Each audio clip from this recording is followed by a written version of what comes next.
dan salam sehat buat kita semua. Terima kasih kami ucapkan buat kita semua, Civitas Akademika STEMI Kristen Human Indonesia, mahasiswa kami, dan juga narasumber kami yang kami lihat di sini sudah bergabung adalah Bapak Dhani Harmedi Barus, dan juga Kabid Dana dan Usaha Bapak Ananta Purba, dan juga Bapak Pendeta Bahagia Tarigan.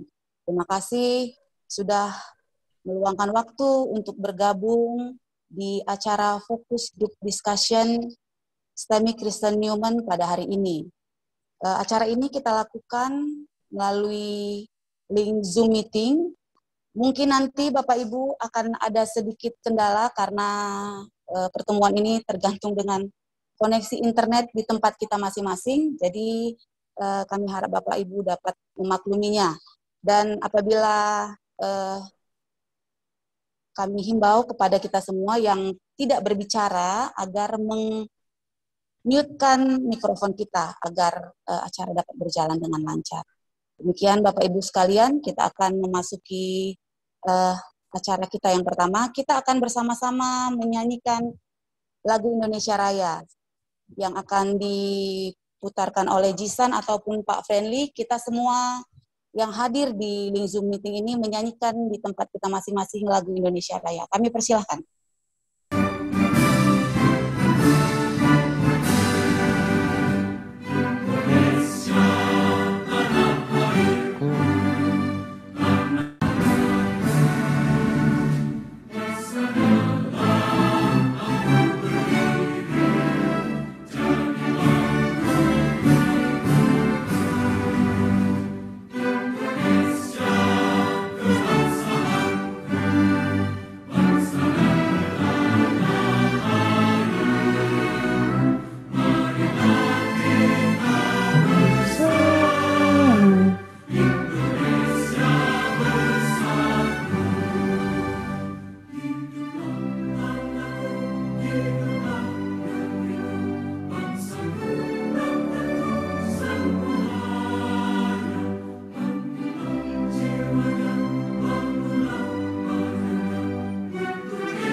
Akan menyanyikan Mars STEMI Kristen Human Indonesia dari tempat kita masing-masing.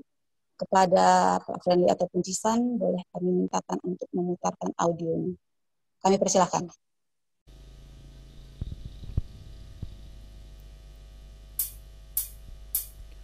STEMI Kristen Human Indonesia, pendidikan tinggi bagi semua.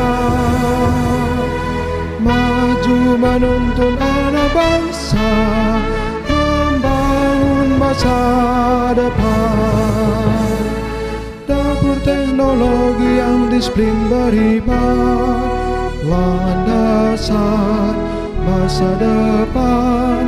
Berkarya berjuang ciptakan peluang, teknopreneur unggulan. Mengemban tugas panggilan, bangun sesama, bangun negara, bersandar pada Tuhan dalam tugas pengabdian. STEMI Kristen Human Indonesia, pendidikan tinggi bagi semua. Maju menuntun anak bangsa, membangun masa depan. Maju menuntun anak bangsa, membangun masa depan. Kita akan mendengarkan kata sambutan dari Ketua STEMI Kristen Human Indonesia kepada Bapak Jakaria Sembiring, ST-MSC, kami persilahkan. Shalom, selamat pagi untuk kita semua. Pertama-tama, puji syukur kepada Tuhan kita Yesus Kristus, Allah Bapa kita yang senantiasa memimpin, menyertai, memberkati kita, sehingga pada hari yang berbahagia ini, pada hari Sabtu, tanggal 5 Juni 2021, kita STEMI Kristen Newman Indonesia sudah dapat melaksanakan sebuah acara yang sangat penting, yakni Focus Group Discussion, yang hal ini akan kita lakukan sebagai langkah awal dalam rangka kita melakukan revisi kurikulum kampus kita menuju Merdeka Belajar Kampus Merdeka. Yang kami hormati Multramen GBKP, yang dalam hal ini diwakili oleh abang kami, Kepala Bidang Unit Dana Usaha, Bang Insinyur Ananta Purba, yang sudah hadir tepat sebelum acara kita ini tadi dimulai. Terima kasih Bang atas kehadirannya. Yang kami hormati narasumber kami, Bapak Kandidat PhD Dr. Dhani Harmedi Barus, STMT, selaku narasumber dari perusahaan, dari industri, dalam hal ini adalah PLN. Yang kami hormati pendeta bahagia yang sudah hadir di sini, yang senantiasa terus menjadi inspirasi dan juga penasehat bagi kami. Yang kami hormati Yayasan Perguruan Tinggi Newman Indonesia, Bapak Pendeta Dr. Jadiaman Pranginangin, yang beliau tadi sudah minta izin karena pagi ini juga di jam yang sama ada pemilihan yayasan di STT Abdi Sabda. Mungkin beliau akan bergabung setelah selesai acara di STT Abdi Sabda. Bapak Ibu, Wakil Ketua 1, Pak Friendly, Wakil Ketua 2, Ibu Jenny Veronica Beruginting, Bapak Wakil Ketua 3, Pak Haryanta Sembiring, Bapak Ibu, para dosen, pegawai, dan staf, seluruh sivitas akademika STEMI Kristen Newman Indonesia, saya berbangga ada berada di tengah-tengah Bapak Ibu sekalian, dan juga yang turut hadir pada hari ini adalah mahasiswa-mahasiswa STEMI Kristen Newman Indonesia, dan juga para pemerhati, para simpatisan. Ada kami Kevin Jorenta dari Universitas Telekomunikasi, dan langsung ini hadir dari Bali. Bapak Ibu, saudara-saudara sekalian, sini juga hadir orang tua kami, Ibu SS ya, orang tua kami, Mami, yang juga sudah hadir pada acara ini. Mungkin kita juga banyak mengenal ibu kita ini karena dia adalah guru di SMP Negeri 8 sebelum pensiun. Bapak Ibu sekalian yang saya hormati, adapun acara kita hari ini adalah fokus group discussion dalam rangka kita melakukan revisi kurikulum kampus kita tercinta. Jadi STEMIC Christian Newman Indonesia sudah banyak melakukan langkah-langkah terobosan-terobosan yang memang tujuannya adalah untuk meningkatkan atmosfer akademik di kampus kita. Kita juga sudah pernah mengundang narasumber dari asosiasi, yakni Bapak Dr. Rahmat Widya Sembiring, PhD. Demikian juga kita sudah melakukan beberapa kegiatan, yakni bekerja sama dengan beberapa perusahaan yang antara lain dengan DPR Pijerpodi Kekelengen. Selamat datang kepada Bapak Pendeta Rumaman Theodekia ya, barangkali belum bisa hadir ataupun yang mewakili dari DPR. Demikian juga terima kasih kepada Abdi Karya juga yang sudah bekerja sama, bahkan sudah memberikan sebuah pekerjaan untuk membuat sistem informasi daripada toko buku percetakan Abdi Karya. Demikian juga Retreat Center Sukamakmur, ini juga mitra kita dan juga memang satu unit di bawah GBKP yang sudah menjalin kerjasama. Dan banyak lagi institusi-institusi yang sudah kita jajaki untuk melakukan MOU. Bahkan dengan Politeknik Negeri Medan sendiri, kita juga sudah melakukan MOU sehingga kerjasama ke depan, baik di bidang pendidikan, penelitian, dan pengabdian pada masyarakat, ini akan sudah bisa kita laksanakan. Jadi, Bapak Ibu sekalian, pada hari ini kami minta kepada kita semua untuk dapat mengikuti acara ini, sekaligus juga nanti kiranya dapat memberikan saran dan juga ide-ide pendapat yang dapat kita lakukan dalam rangka meningkatkan kualitas proses pembelajaran di kampus tercinta kita. Pada semua para narasumber, ada yang dari Schneider, mungkin sebentar lagi bergabung, Pak Sejahtera, mungkin nanti sesi siang, ada juga yang peduli dengan kampus kita, yakni Profesor Dr. Ari dari Norwegia, yang sudah nanti bersedia untuk mengisi acara kita ini pada sesi setelah makan siang. Ada juga seorang lulusan yang fresh graduate dari Italia, yakni Veja Prata Ginting.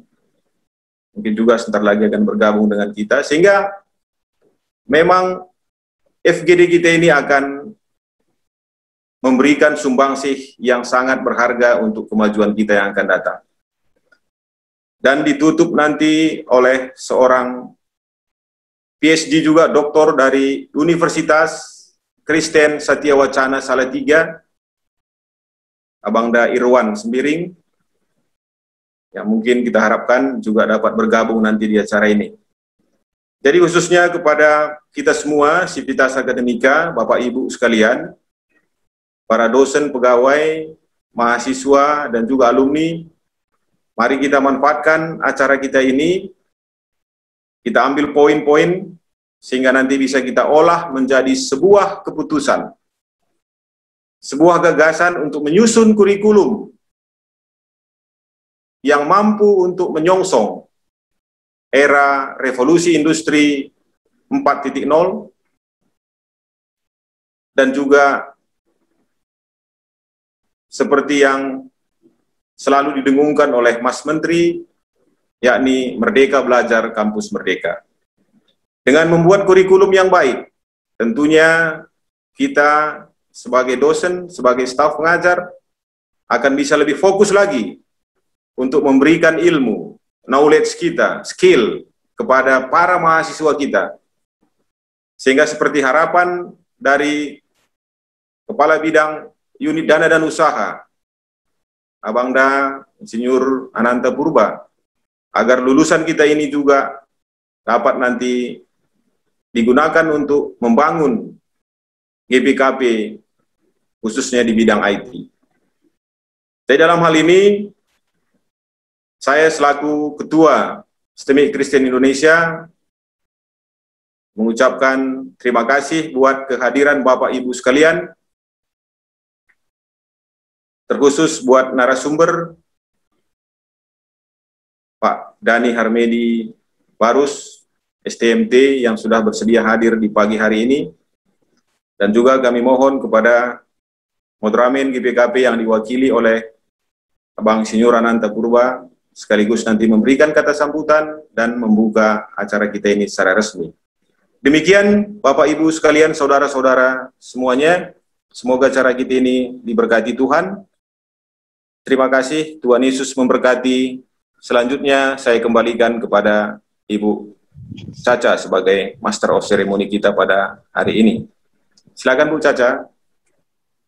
Terima kasih kami ucapkan kepada Ketua STEMIC Kristen Indonesia untuk kata sambutan yang sudah diberikan buat kita semua.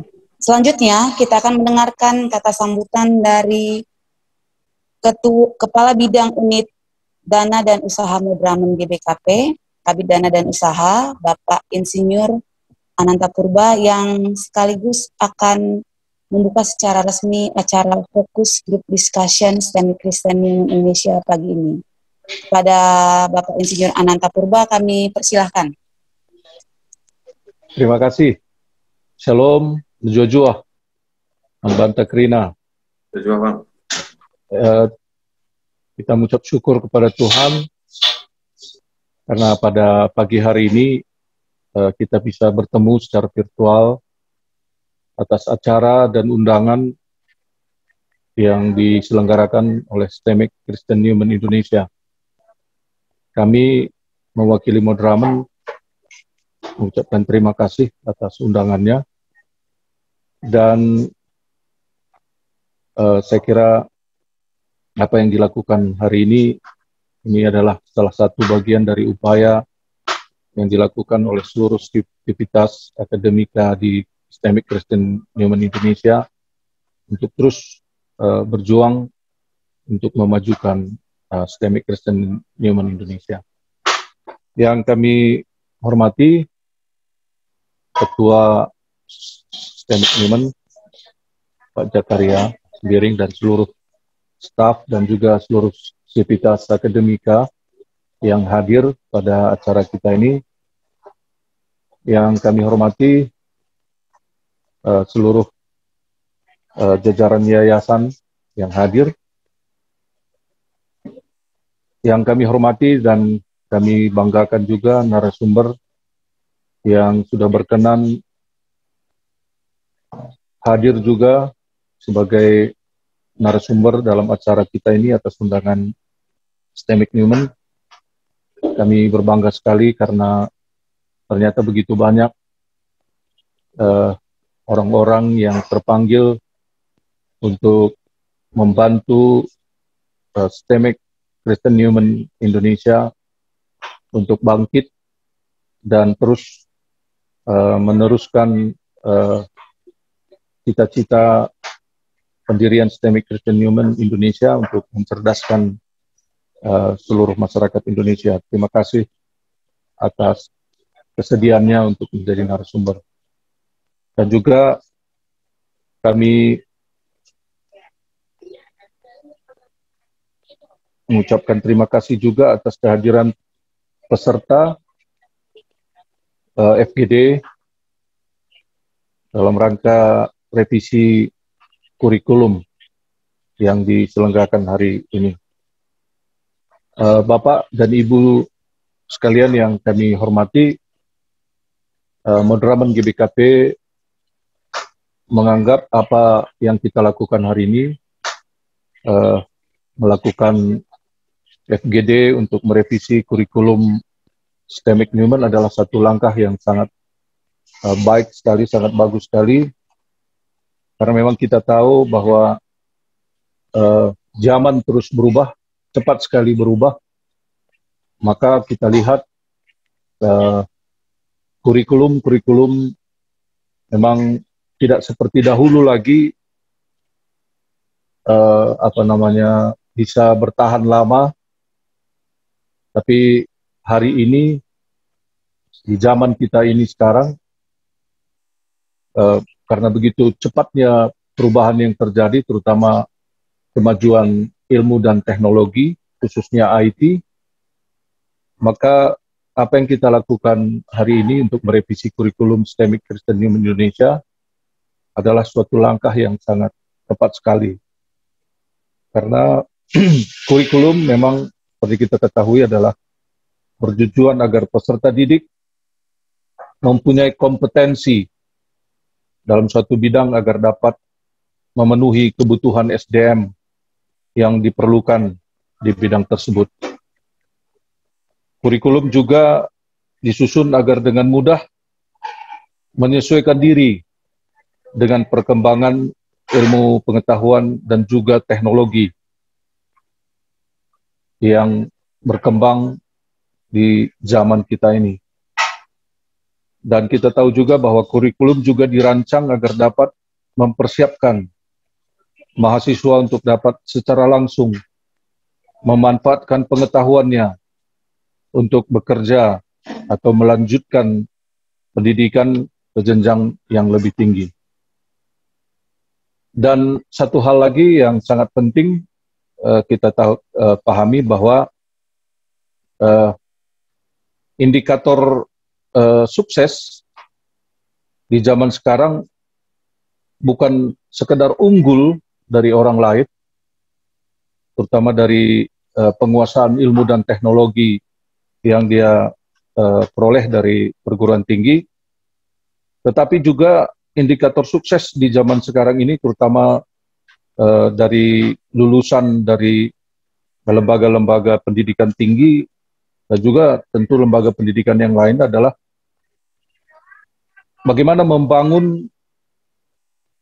mereka mampu membangun tatanan hidup yang membuat sesama berkembang dan bermartabat bersama. Dan satu lagi yang paling penting, karena salah satu tujuan pendirian STEMIC Kristen Human Indonesia ini adalah bukan hanya menciptakan SDM yang menguasai teknologi, tapi juga bagaimana lembaga pendidikan kita ini membangun karakter mahasiswanya dan seluruh orang-orang yang terlibat dalam proses belajar dan mengajar di STEMIC ini memiliki karakter Kristus, sehingga dimanapun nanti mereka bekerja dan ditempatkan, mereka dapat diutus sebagai garam dan terang. Jadi penyusunan atau revisi kurikulum ini juga saya kira kami harapkan dapat memikirkan bahwa mendidik SDM atau mahasiswa-mahasiswi di STEMIC Kristen Human Indonesia ini bukan hanya untuk mencerdaskan dia dari penguasaan ilmu dan teknologi, tetapi bagaimana juga proses belajar mengajar di STEMIC Kristen Human Indonesia ini adalah salah satunya adalah membentuk karakter-karakter masyarakat Indonesia yang berjiwa Kristiani, sehingga mereka bukan hanya cerdas secara penguasaan ilmu dan teknologi, tetapi mereka juga adalah orang-orang yang memiliki iman yang teguh, yang kuat kepada Kristus, sehingga mereka bisa kita utus ke ladang pelayanan dimanapun mereka nanti ditempatkan oleh Tuhan sebagai alat Tuhan untuk menyatakan kebenaran firman Tuhan. Saya kira inilah pesan dan sambutan yang bisa kami sampaikan mewakili Modramen. Seluruh pengurus Modramen menyampaikan salam kepada kita semua yang hadir pada acara FGD virtual ini. Saya yang mewakili Modramen, tapi kami semua menitipkan doa dan harapan kepada kita semua, khususnya seluruh sivitas Akademi STEMIC Christus Newman Indonesia untuk terus berjuang untuk meningkatkan kualitas lembaga pendidikan kita ini di tengah-tengah masyarakat, khususnya di Kota Medan. Dan atas nama Madraman GBKP, kami membuka secara langsung acara FGD Revisi Kurikulum STEMIC Kristen Indonesia. Tuhan memberkati acara kita, dan Tuhan juga yang akan menolong kita semua untuk memberikan pikiran-pikiran kita untuk menciptakan atau menyusun kurikulum yang sungguh-sungguh dapat menjawab tantangan dunia, dan juga kiranya acara kita ini menjadikan STEMIC Kristen Newman Indonesia menjadi salah satu lembaga pendidikan tinggi yang diminati oleh calon-calon mahasiswa kita dan mahasiswi kita. Terima kasih, Tuhan memberkati. Amin. Kita boleh aplaus bersama Bapak Ibu. Baik, terima kasih untuk kata sambutan yang diberikan oleh Kabidana dan Usaha Madraman GBKP yang menambah semangat dan memberikan motivasi buat kami, Sivitas Akademika di STEMIC Kristen Indonesia untuk melakukan pelayanan di bidang pendidikan untuk mencerdaskan anak-anak didik yang berkuliah di STEMIC Newman, dan juga semangat untuk mahasiswa kami yang hadir di Zoom ini untuk tetap semangat berkuliah mencapai cita-cita mereka. Terima kasih Pak, kami ucapkan. Selanjutnya kita akan berdoa bersama yang akan dipimpin oleh Bapak Pendeta Bahagia Tarigan STHMA. Kami persilahkan Pak Pendeta. Baik, Bapak Ibu, saudara-saudara terkasih, mari kita satukan hati kita. Kita tundukkan kepala dan kita berdoa. Segala hormat, puji, sembah, dan kemuliaan Tuhan, kami naikkan kehadirat-Mu pada pagi hari ini. Kami mengucap syukur ya Tuhan kalau kami boleh ada bersama lewat pertemuan dengan memakai piranti teknologi informasi. Kami bersyukur Tuhan bahwa kampus kami tercinta STEMIC Kristen Newman Indonesia terus berinovasi, membenahi diri, mengembangkan dunia pendidikan yang betul-betul mampu menjawab kebutuhan zaman. Terima kasih Bapa dalam surga, kami bersyukur bahwa Tuhan terus memelihara kampus kami. Di tengah begitu banyaknya juga kampus-kampus yang lain Tuhan. Tapi inilah kami ya Tuhan, dengan segala kekuatan, dengan segala kelemahan, dengan segala kemampuan, bahkan juga dengan segala kekurangan kami. Berkatilah kampus kami ya Tuhan, berkatilah acara kami hari ini, di mana kami mau membahas tentang revisi kurikulum kami. Tuhan berkati setiap narasumber, Tuhan berkati para moderator, host, co-host, Tuhan berkati setiap yang hadir, sehingga Bapa dalam surga lewat seluruh interaksi kami selama acara ini berlangsung, betul-betul nama Tuhan dipuji, disembah, dan dimuliakan. Dan kami berdoa Bapa dalam surga lewat FGD kami hari ini Tuhan. Ada begitu banyak hal yang memang secara bersama-sama akan kami galang, akan kami bangun, akan kami terapkan. Sehingga hasil daripada FGD kami hari ini Tuhan adalah sebuah hasil yang terlihat dan kemudian dicicipi oleh banyak orang, khususnya mahasiswa kami, sebagai orang yang menerima hasil pertama dari kurikulum yang akan kami pikirkan sebelum mereka sampai di masyarakat. Berkatilah Bapa dalam surga seluruh pertemuan kami hari ini, berkati Tuhan juga seluruh alat yang kami pakai, sehingga semuanya boleh berjalan baik. Tuhan berkati juga jaringan, supaya tidak menghalangi kami untuk seluruh proses percakapan kami, seluruh proses diskusi kami Tuhan. Kami yakin percaya Tuhan sudah mengutus narasumber yang Tuhan pakai untuk memperlengkapi kami dengan begitu banyak pikiran, dengan begitu banyak ide dan gagasan. Kiranya Bapa dalam surga lewat setiap percakapan apapun yang mereka hantar dan tibakan kepada kami, biarlah semuanya itu Bapa dalam surga membangun kami, membangun para akademisi, fungsionaris, pengajar di STEMI Kristen Newman Indonesia sampai ke yayasan. Terpuji dan termulia Engkau ya Tuhan.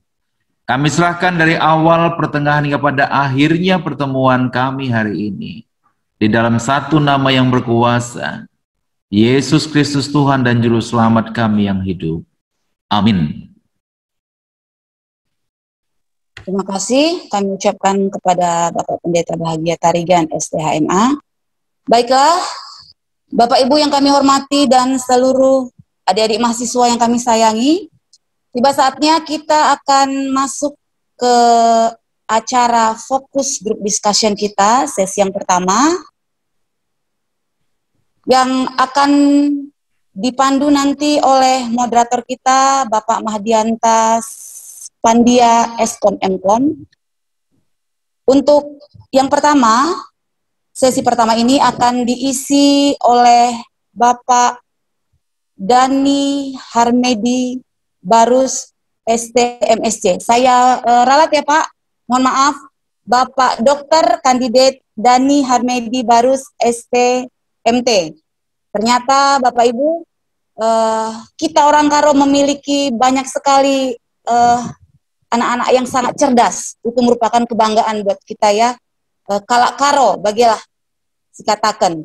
Untuk Bapak Dani akan mempresentasikan materi yang dipersiapkan oleh beliau, dan kita, audiens, boleh mempersiapkan pertanyaan yang akan kita sampaikan dan kita tanyakan di sesi tanya-jawab setelah nanti Pak Dani selesai memaparkan materi yang dipersiapkan oleh beliau. Untuk itu, tidak membuang waktu, kami serahkan sesi ini kepada Bapak Mahdianta Pandia Eskom Mkom untuk memperkenalkan lebih jauh lagi narasumber kita pagi ini. Kami persilakan Pak Mahdi.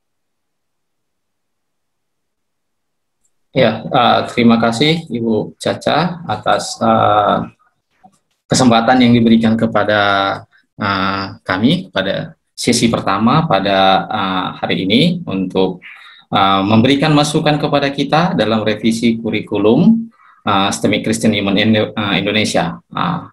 Pak Dr. calon kandidat Dani Harmedi Barus merupakan salah satu praktisi atau salah satu mewakili dunia kerja, dunia industri dan dunia kerja yang akan memberikan masukan kepada kita.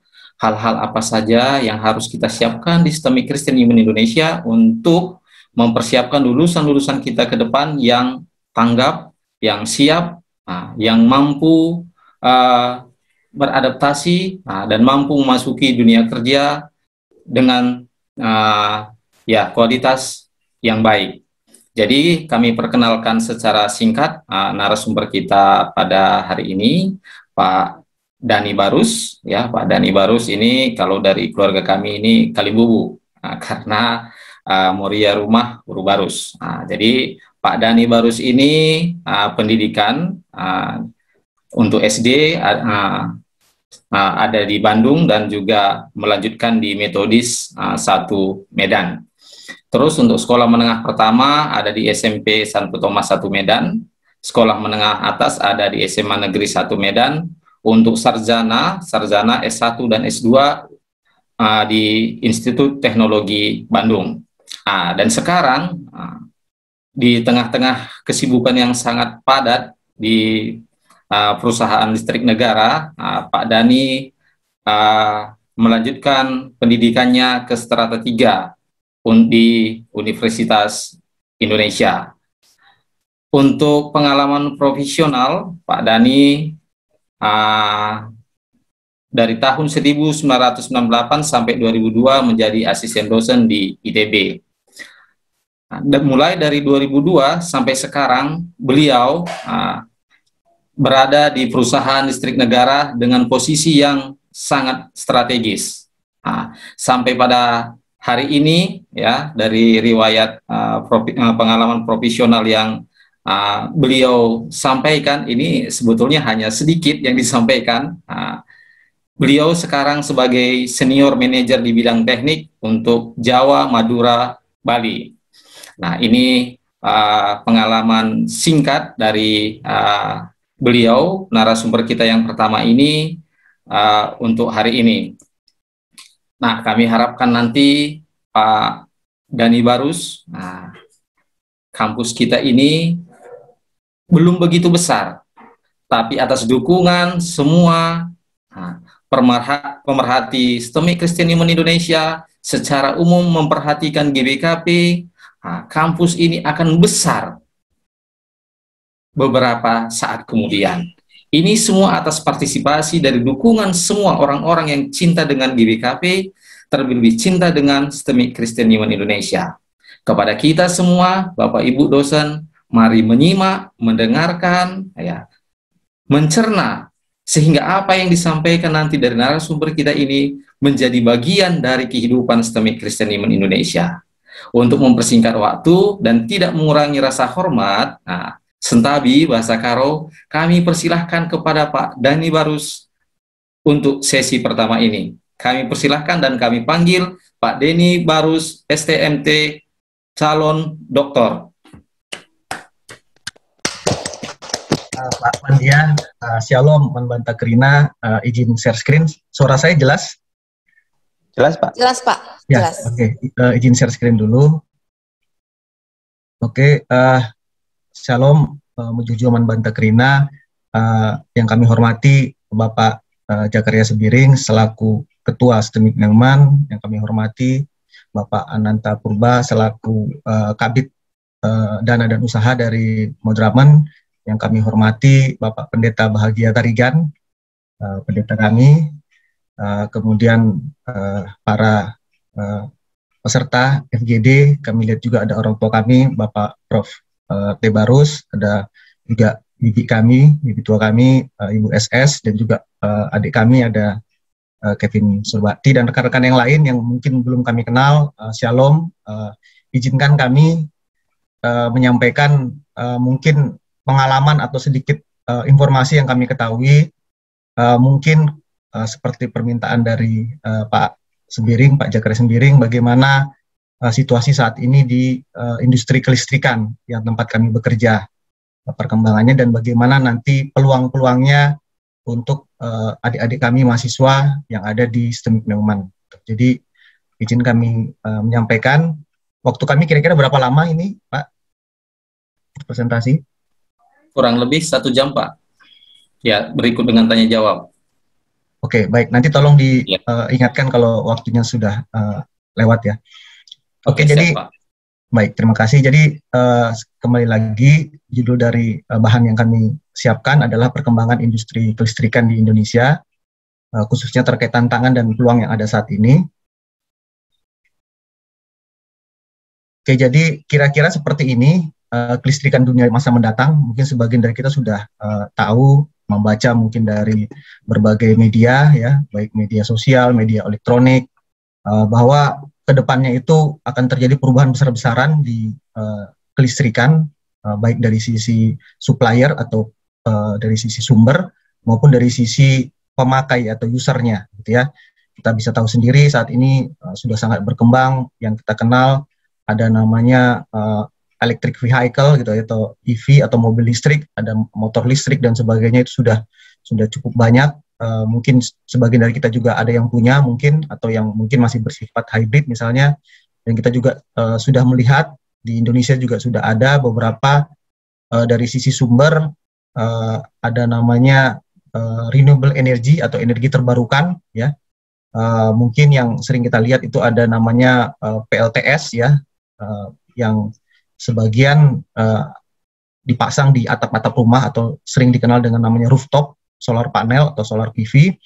Kemudian juga ada yang sifatnya centralized, ya, seperti di sini yang dia satu lokasi dengan terkumpul banyak solar panel. Kemudian juga ada di kita juga di Indonesia sudah ada beberapa PLTB, ya, atau wind power di Sulawesi, Sementara di luar negeri sudah banyak yang dipasang itu di offshore atau di lautan gitu ya. Dan juga teknologi lain pendukung seperti baterai dan lain-lain gitu ya. Ini sangat berkembang teknologinya dan kedepannya di Indonesia juga akan kita rasakan gitu ya. Seperti itu kira-kira, nanti penjelasannya ada di bagian berikutnya. Kemudian jadi ini kira-kira arah perkembangan kelistrikan kedepannya. Kami menyebutnya istilahnya ada 3D gitu ya. Pertama ada desentralisasi gitu ya, atau namanya distributed generation.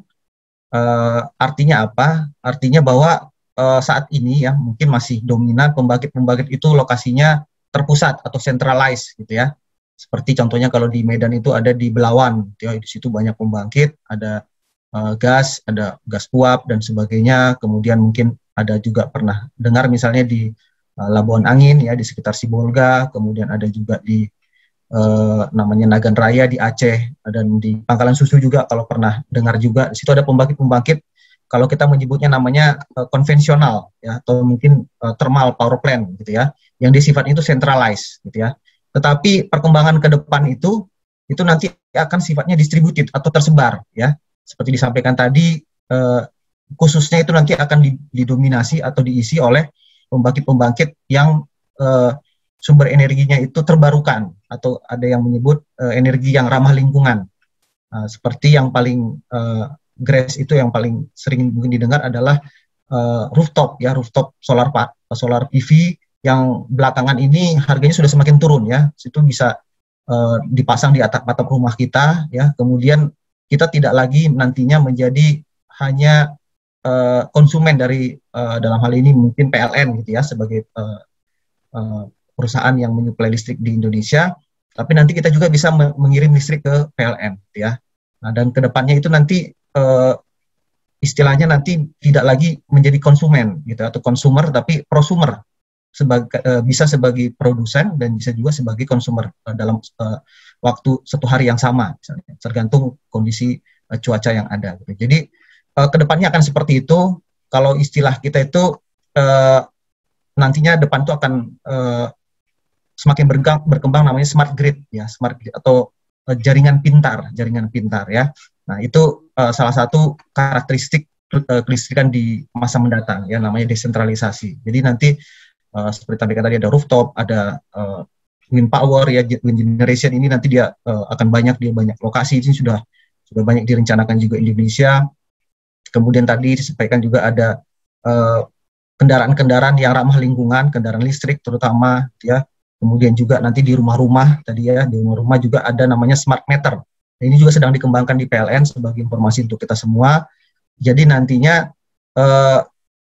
misalnya kita namanya menyebutnya meter to waste ya, artinya kita nanti bisa mengatur pemakaian listrik kita sendiri gitu ya. Pemakaian listrik kita sendiri dalam arti kita bisa tahu saat ini berapa pemakaian kita dan berapa tarif yang ada dari PLN gitu. Nanti kedepannya itu tarif itu akan sifatnya dinamis sesuai dengan kondisi supply yang ada gitu ya. Nah, itu kita sebut namanya smart meter, dan kita nanti bisa lakukan ini juga jarak jauh. Misalnya kita sedang liburan ya ke satu daerah, kemudian kita ingin tahu berapa sih pemakaian listrik kita saat ini, kita bisa gunakan smartphone kita untuk melihat gitu ya.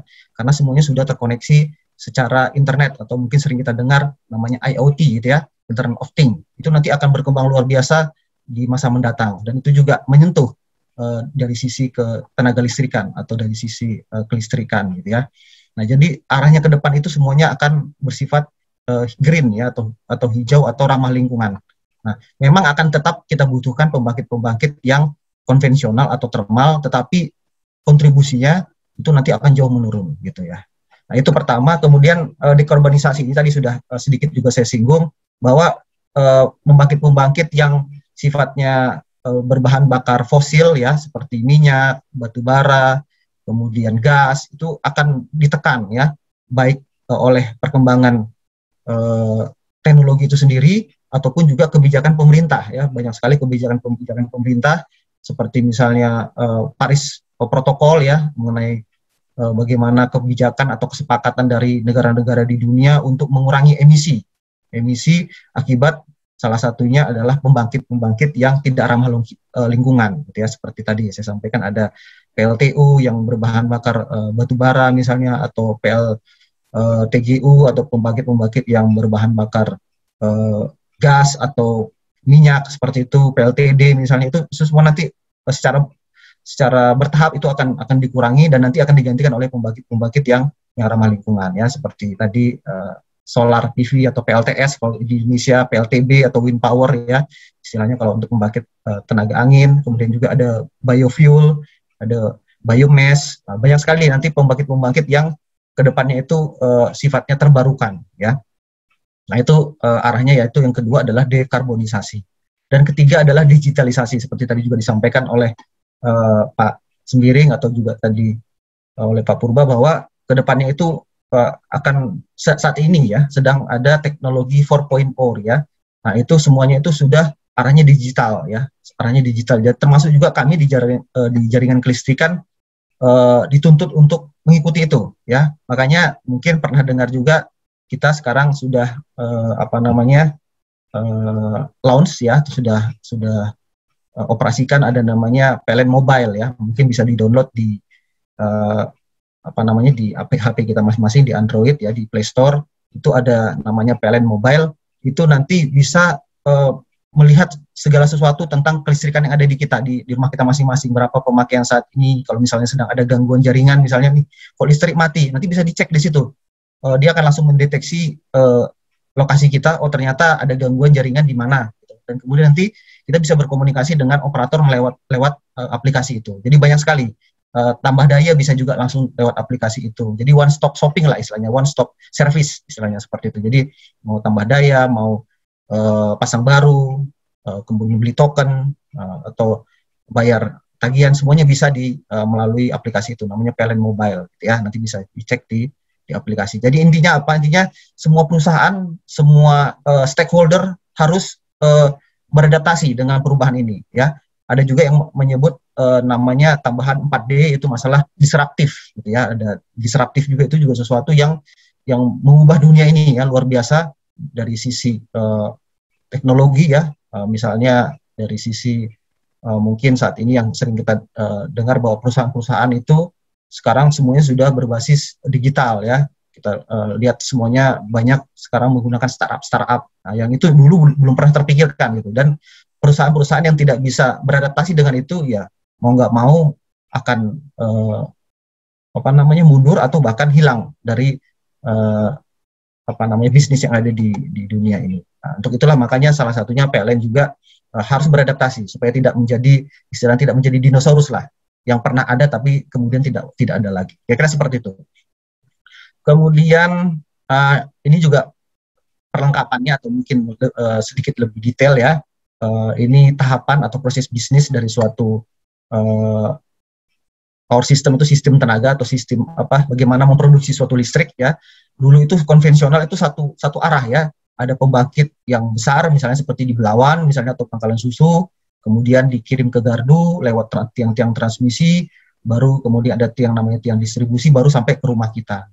Nah, kalau ada gangguan di tengah-tengah, kita akhirnya terkendala, atau sering, ya, dulu waktu saya juga bertugas di Medan itu, ya, kita sering pemadaman seperti makan obat katanya, seperti itu, ya, 3 kali 1 hari. Tapi syukurlah, puji Tuhan, saat ini pembangkitan itu sudah cukup berlebih dan tidak ada lagi, mudah-mudahan tidak ada lagi pemadaman akibat defisit atau pembangkit yang kurang. Nah, kedepannya itu nanti tidak lagi satu arah seperti ini. Jadi seperti disampaikan tadi, di rumah-rumah ini pun sudah bisa menjadi pembangkit listrik sendiri, ya, dengan dipasangnya nanti solar PV atau rooftop solar PV atau atap rumah kita yang dilapisi oleh panel surya, yang nanti di situ pada siang hari kita bisa menghasilkan listrik baik untuk kebutuhan kita sendiri, bahkan kita bisa mengekspor ke PLN. Kedepan itu akan terjadi dan tidak lama lagi, karena sekarang harganya sudah sangat murah, cenderung murah, ya, dan nanti sudah sangat ekonomis.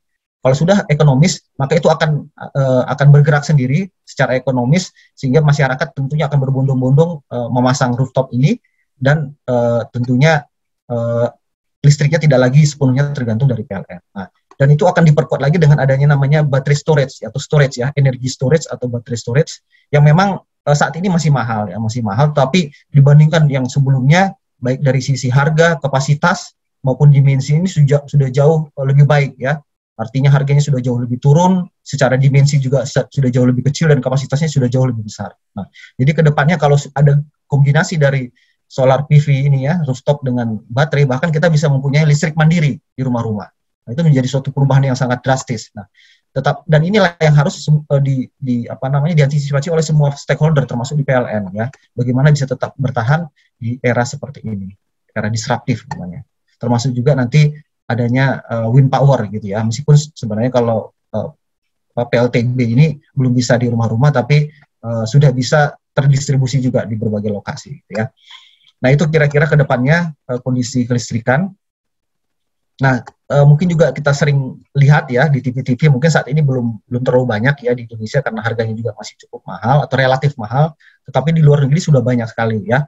Dan belakangan sudah mulai mobil-mobil hybrid maupun mobil-mobil yang fully electric supply ya, full baterai gitu, itu sudah ada dari Cina ya. Kita tahu sendiri kalau sudah produk-produk Cina itu datang, pasti harganya sudah akan jauh lebih turun dan secara kualitas juga tidak kalah ya, tidak kalah dengan produk Jepang ataupun produk Eropa. Nah, kalau itu sudah nanti harganya ekonomis, maka kedepannya semua atau mayoritas nanti mobil-mobil di Indonesia ini, terutama di kota-kota besar, nanti akan berbasis listrik gitu, atau mungkin hybrid seperti itu. Nah, dan kalau sudah terjadi seperti itu, banyak sekali perubahan-perubahan yang akan terjadi ya, termasuk seperti Pertamina misalnya. Saat ini mereka sudah tahu dan hal itu sudah mengantisipasi ya, termasuk mereka sudah memasang juga semacam listrik station ya di SPBU mereka gitu, karena nanti mereka tahu ke depannya SPBU itu tidak akan laku lagi begitu mobil listrik ini sudah sangat murah dan teknologinya sudah semakin canggih ya, terutama masalah charging ya, ini juga menjadi suatu yang sebenarnya relatif murah saat ini ya, sudah cukup relatif murah. Mungkin orang saat ini yang terkendala adalah chargingnya atau proses mengisi baterainya, karena berbeda dengan bensin ya atau berbahan bakar BBM, isinya mungkin hanya 5 menit sudah bisa full tank gitu. Tapi untuk listrik saat ini memang kalau untuk fast charging itu masih sangat mahal, yang medium charging itu juga cukup mahal, sementara yang slow charging itu bisa sampai berjam-jam. Itu yang membuat ini masih belum praktis. Tapi kedepannya dengan perkembangan teknologi dan mass product, maka ini fast charging ini bisa sangat murah, sehingga orang akan berbondong-bondong untuk memakai listrik. Jadi untuk sebagai perbandingan gitu ya, sebagai perbandingan itu 1 liter listrik gitu ya, 1 liter bensin maksud kami, 1 liter bensin itu kan mungkin sekitar pertalite ya, kita sekitar 7.600 ya kalau nggak salah ya, 7.600 itu setara dengan hanya 1 kWh listrik ya, yang harganya hanya sekitar 1.500 gitu. Bisa bayangkan sendiri ya.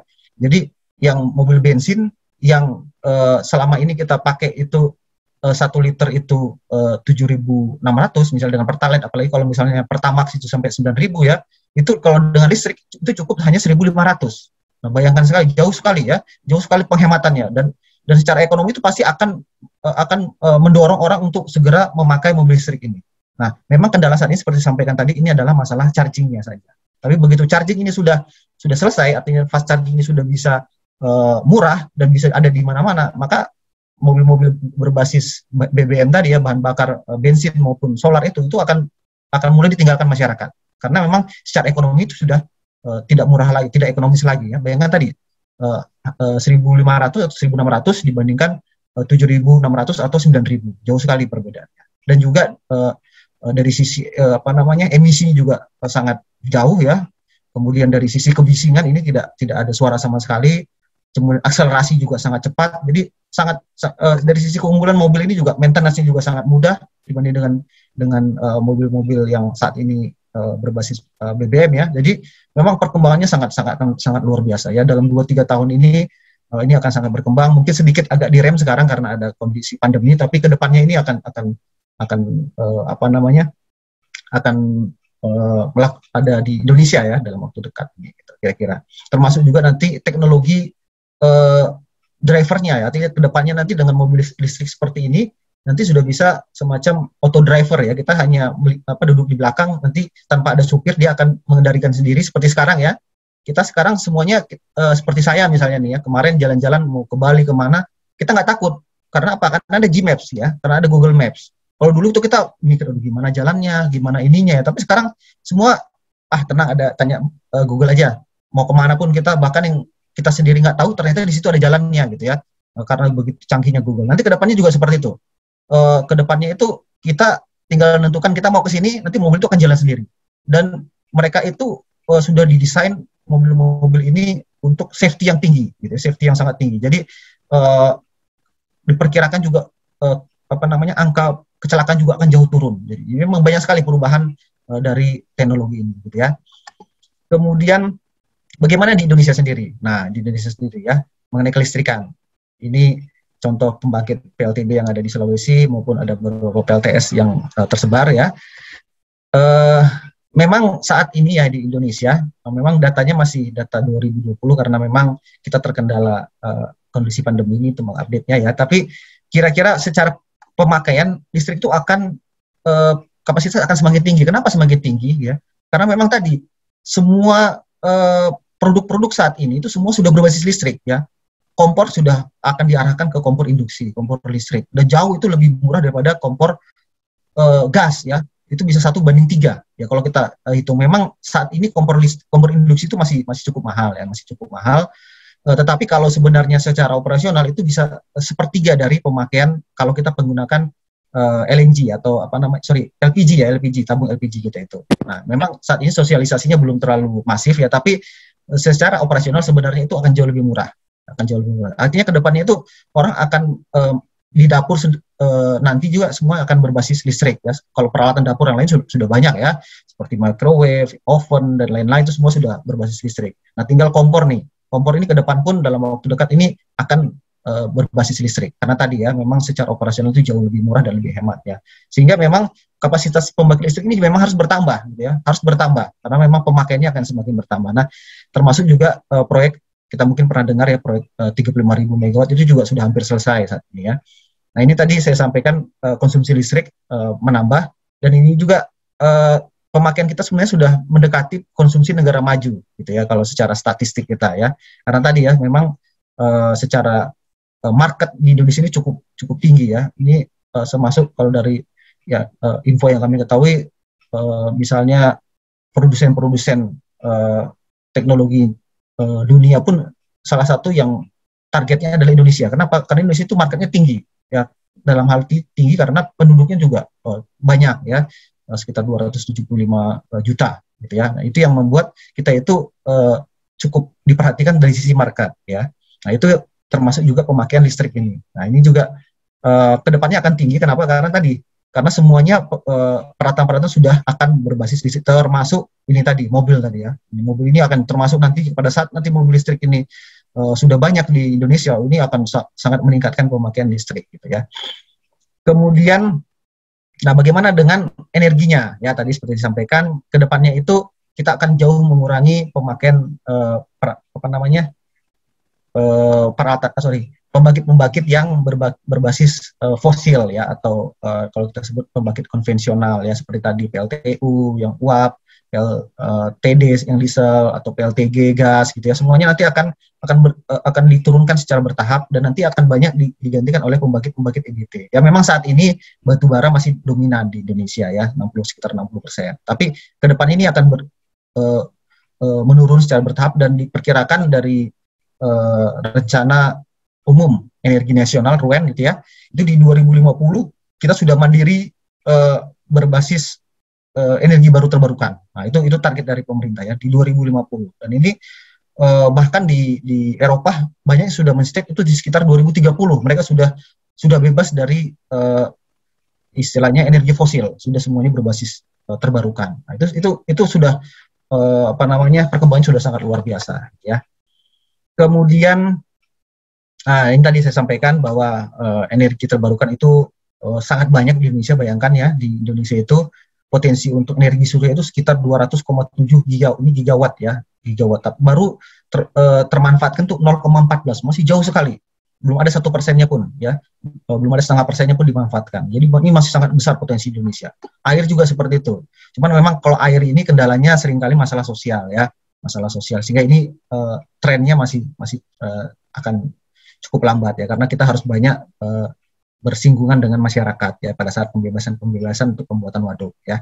Tetapi kalau yang dua ini ya, energi surya maupun ini energi bayu, ini masih seperti disampaikan tadi, ini masih sangat besar sekali potensi di Indonesia, masih sangat besar potensi Indonesia. Dan ini yang dua energi inilah nanti akan sangat pesat kemajuannya Indonesia. Nah, kalau bioenergi ini juga sebenarnya cukup potensi, cuman kelemahannya adalah kita harus menyediakan lahan yang cukup besar ya, seperti biomas, biofuel itu sangat tergantung ketersediaan energi primernya ya, seperti misalnya kayu, kalianda dan sebagainya, itu kita harus menyiapkan dulu potensinya, atau kita harus siapkan dulu bahan bakarnya. Meskipun dia bersifat terbarukan, tetapi kan butuh waktu untuk menanam kayu untuk menjadi bahan bioenergi ini. Beda dengan energi surya dan energi bayu ini ya, matahari dan angin. Ini ada setiap saat ya, kita tidak perlu menunggu menanam kayu seperti ini atau harus membangun waduk gitu ya, atau misalnya PLTB ini kita harus mendrilling ya, menggali, dan ini seringkali juga ditentang oleh para pemerhati lingkungan ya, karena nanti akan mengubah ekosistem di sini ya.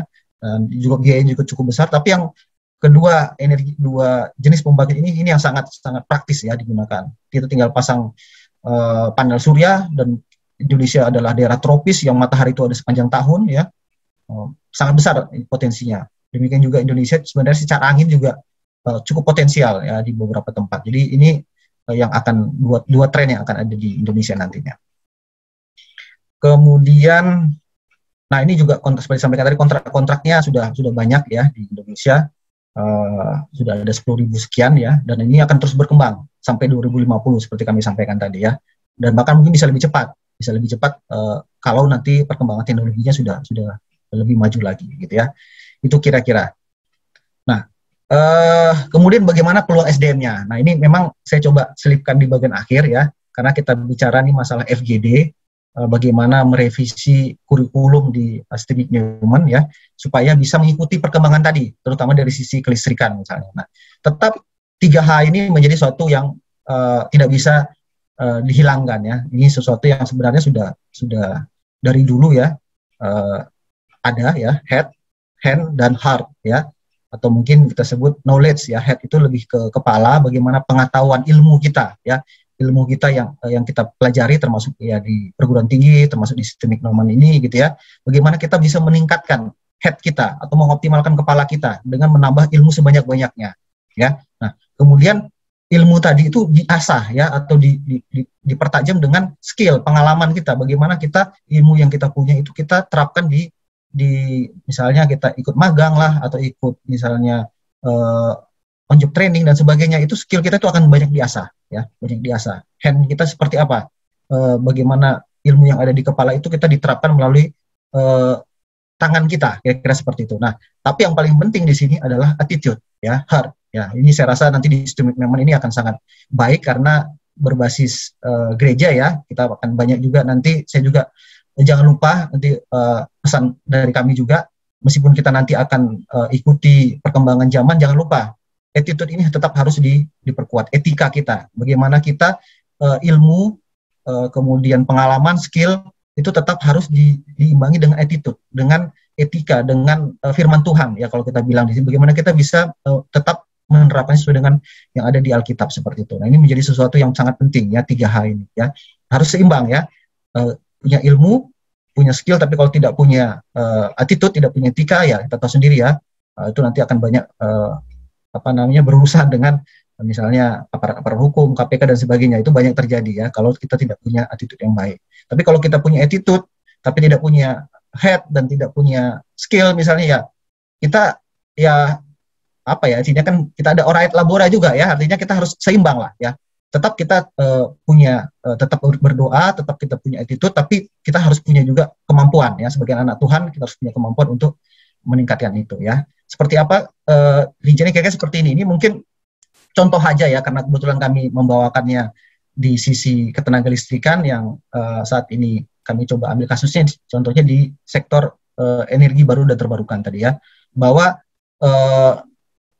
di sektor ini juga sangat besar peluangnya. Nah, jadi misalnya rekan-rekan nanti dari STEMIC Neumann gitu ya, mahasiswa-mahasiswa ingin tertarik di sektor EBT ini masih sangat besar peluangnya. Ini di tahun 2015 saja sudah 8,1 juta pekerjaan yang ada gitu ya. Apalagi di tahun ini harusnya sudah jauh lebih banyak lagi. Artinya di sini tuh terutama kuncinya itu adalah di perangkat lunak ya, karena memang nanti arahnya itu semuanya nanti berbasis software ya dan services.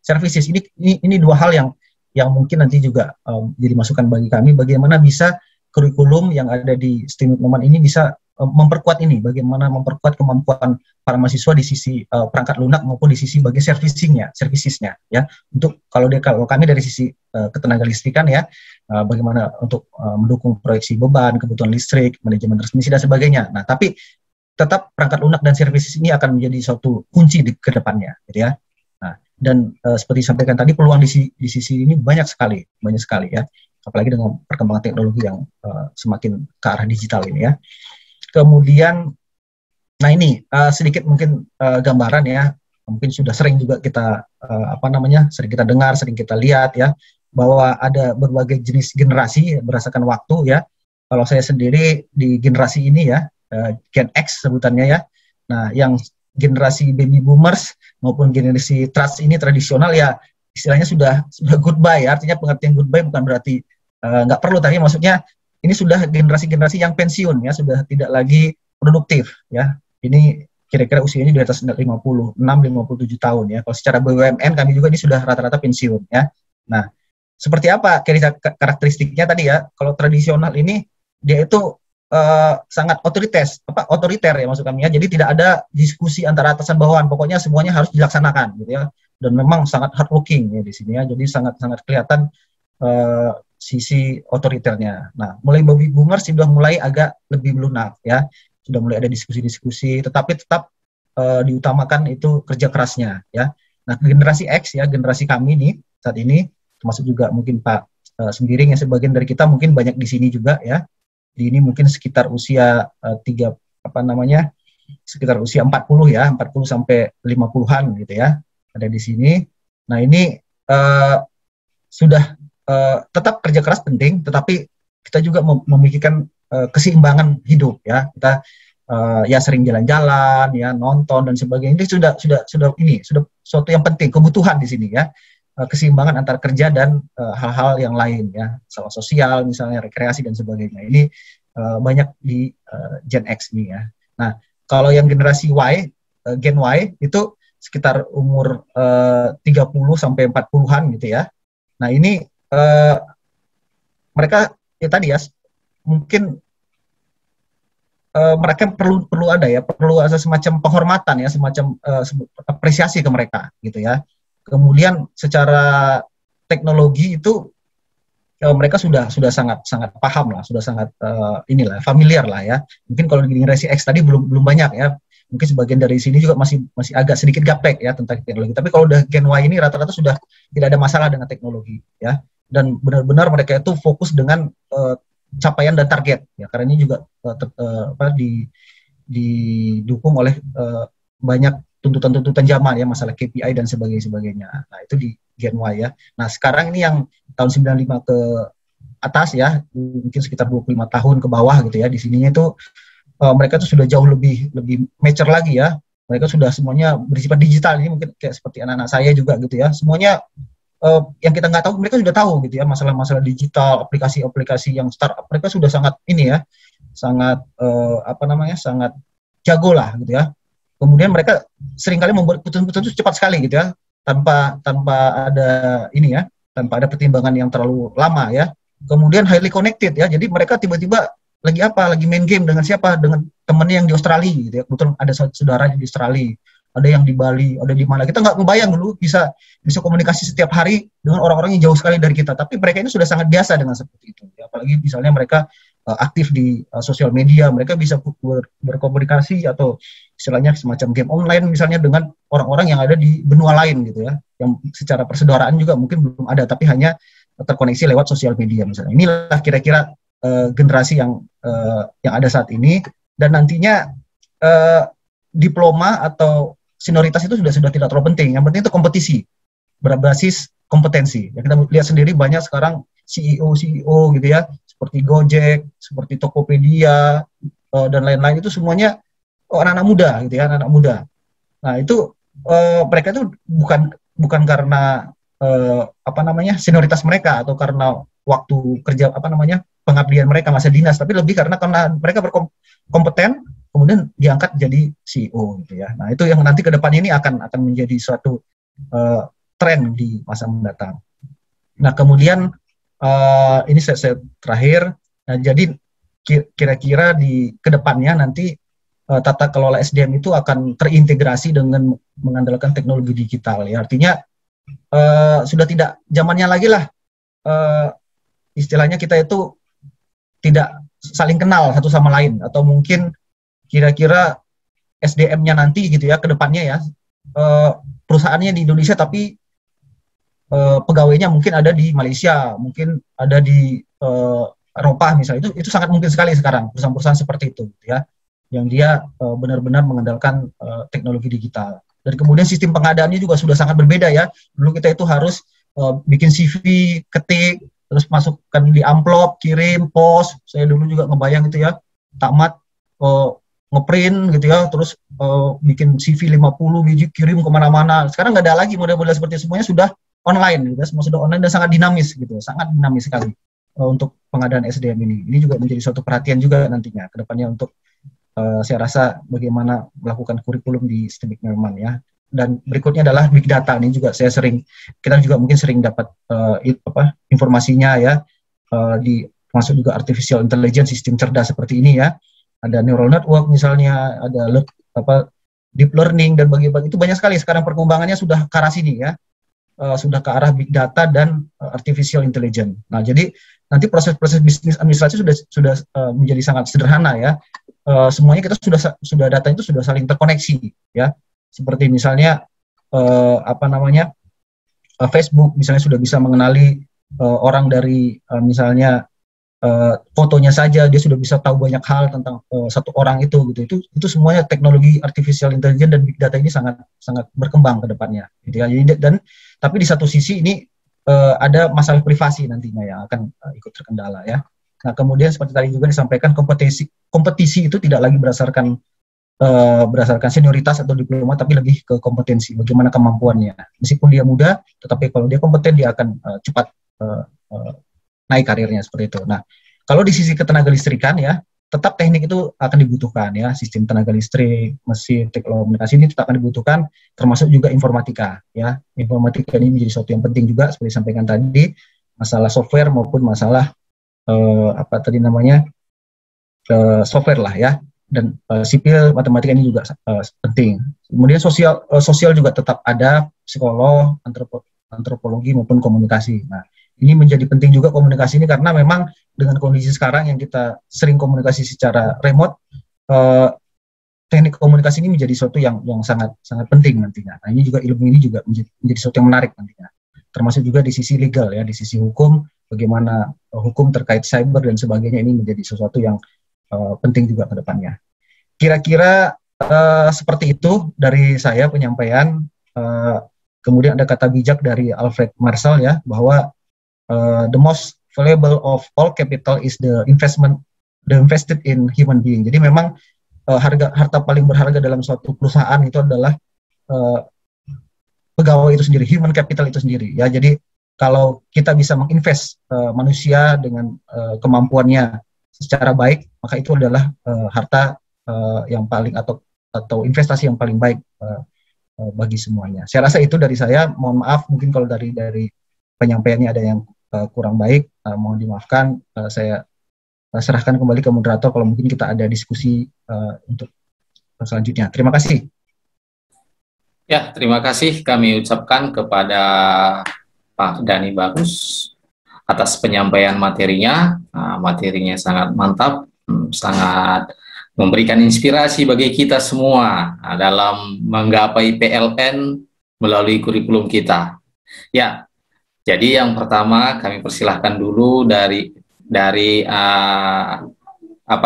dari perwakilan mahasiswa STMIK Newman, jika ada yang bertanya, ya, perwakilan mahasiswa STMIK Newman. Nah, berikutnya dari Bapak Ibu dosen, ya, begitu juga undangan.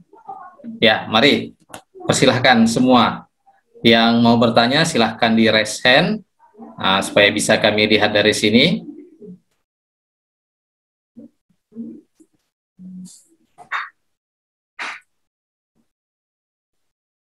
Ya, dari kolom chat ada satu pertanyaan kepada narasumber kita. Seberapa besar potensi IT dalam pengembangan listrik di masa depan? Ya, kita catat terlebih dahulu. Seberapa besar potensi IT dalam pengembangan listrik di masa depan dari mahasiswa kita, Jisan Bayu Ginting. Ada yang lain dari mahasiswa kita? Atau dari alumni? Mari silahkan. Oke, kita kasih waktu 5 detik.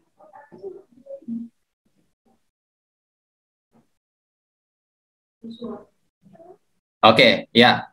Kalau ada nanti silahkan menyusul juga, nggak apa-apa. Karena baru satu pertanyaan, mungkin ada dari kita, Bapak Ibu dosen dan undangan, baik moderamen dan undangan kami yang terhormat yang lainnya juga, nggak apa-apa.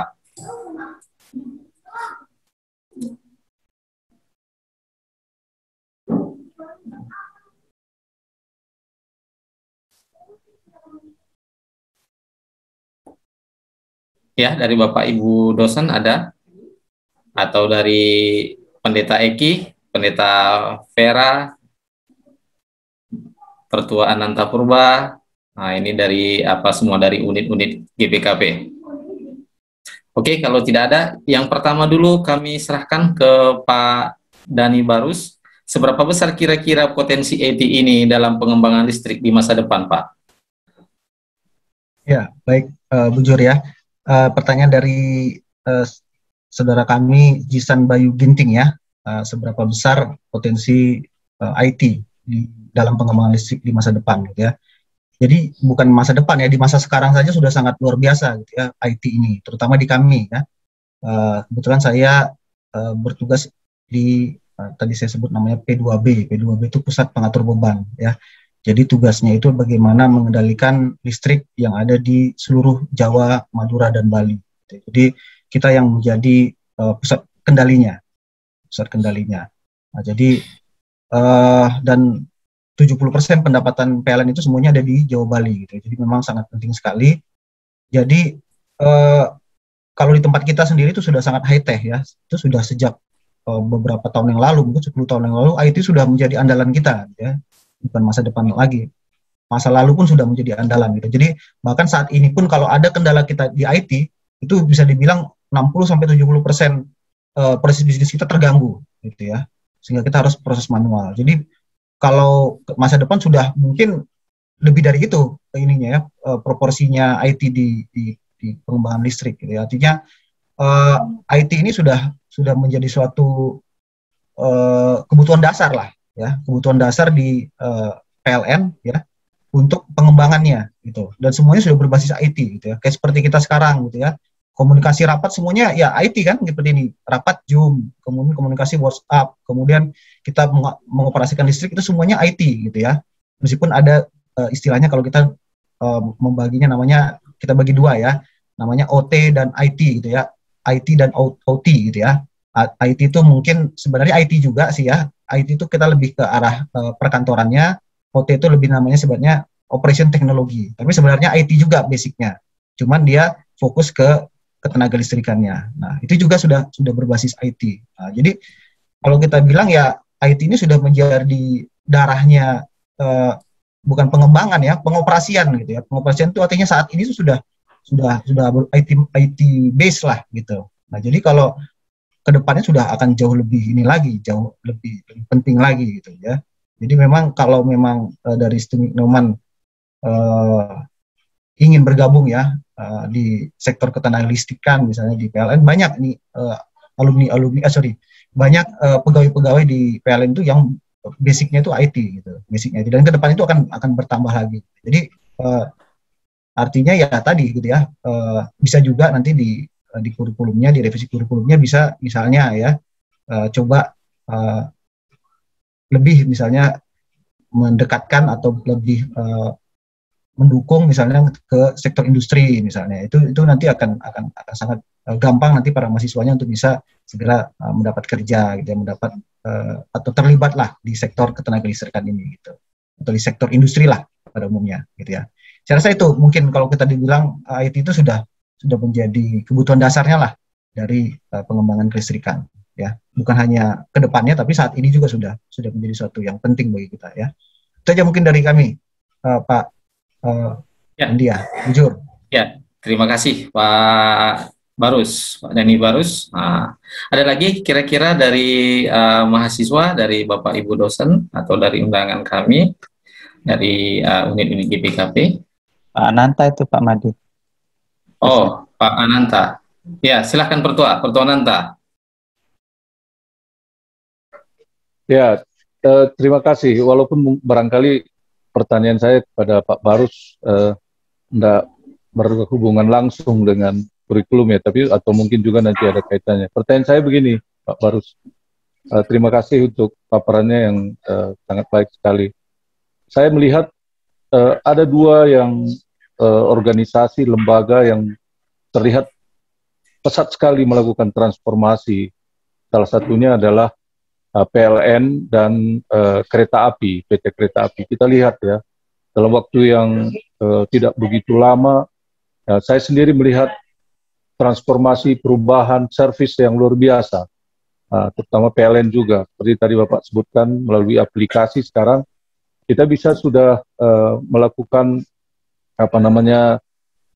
penyambungan daya atau perubahan, masalah gangguan dan lain-lain.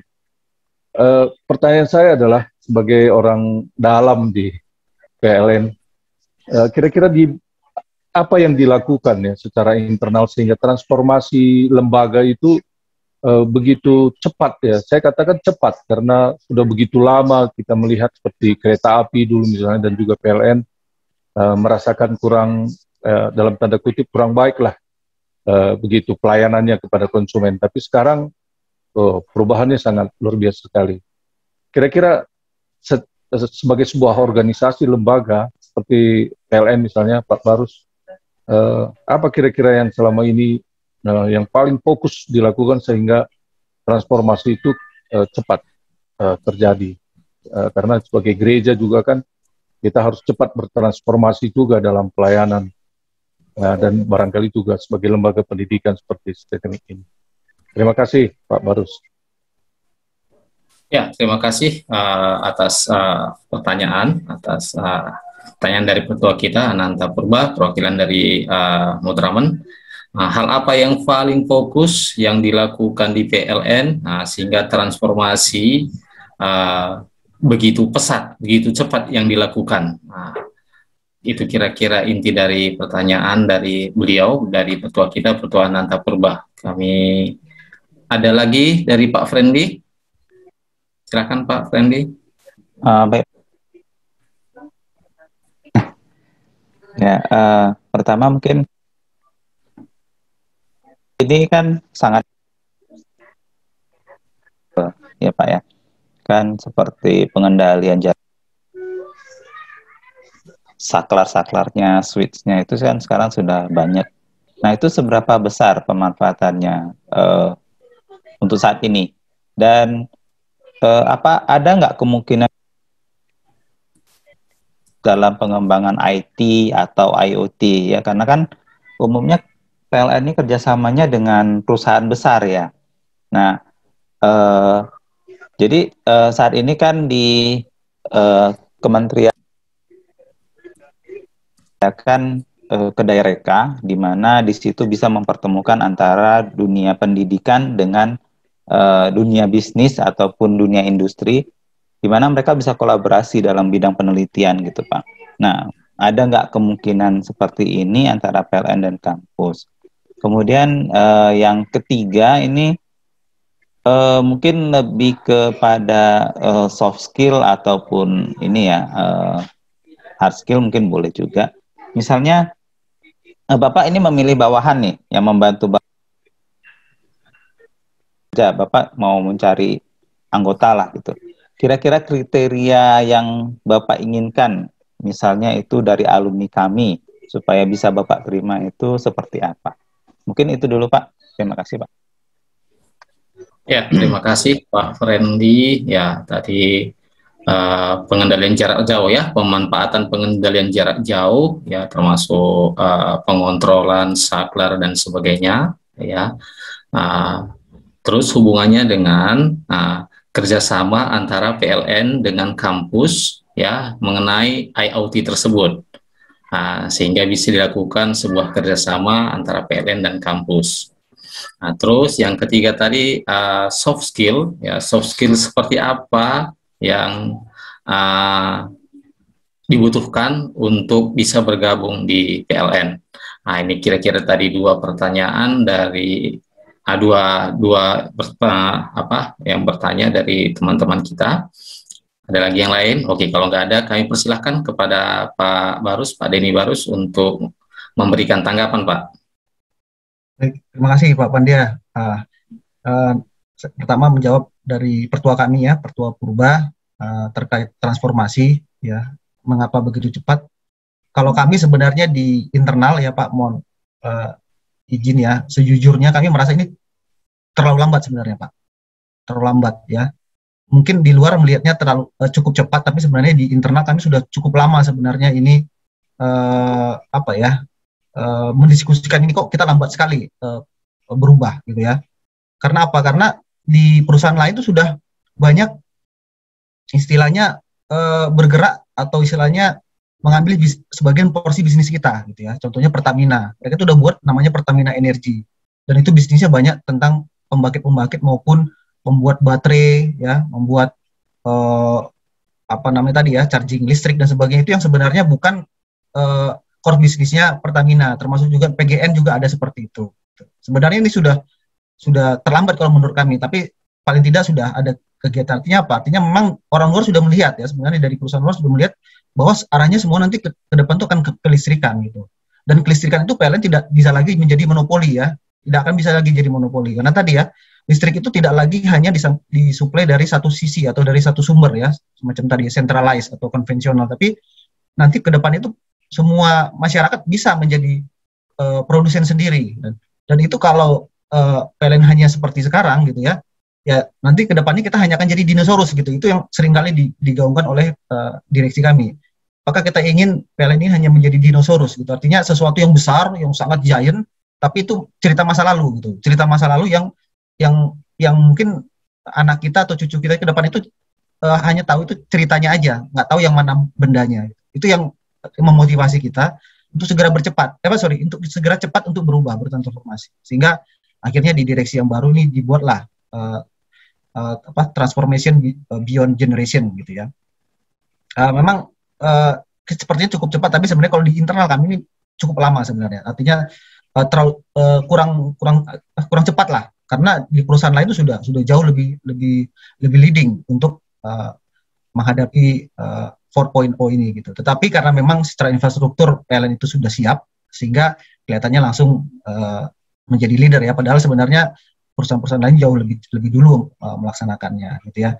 Ya memang didukung juga tadi ada program 35.000 ya, sehingga secara kecukupan yang sering kali menjadi masalah ya, terutama di Sumut ya, mungkin sudah tahu sendiri lah ya. Kita dulu biarpet dan sebagainya itu lebih karena kecukupan ya. Kecukupan kita memang pembangkit yang bermasalah, pembangunannya lambat, sehingga harus digilir pemadamannya. Tetapi sekarang ya, kalaupun ada pemadaman itu bukan karena kecukupan, lebih karena misalnya ada misalnya cuaca ya, ada tiang kena timpa pohon dan sebagainya, itu lebih sifatnya lokal lah ya, artinya satu tempat yang mudah-mudahan tidak lama gitu ya.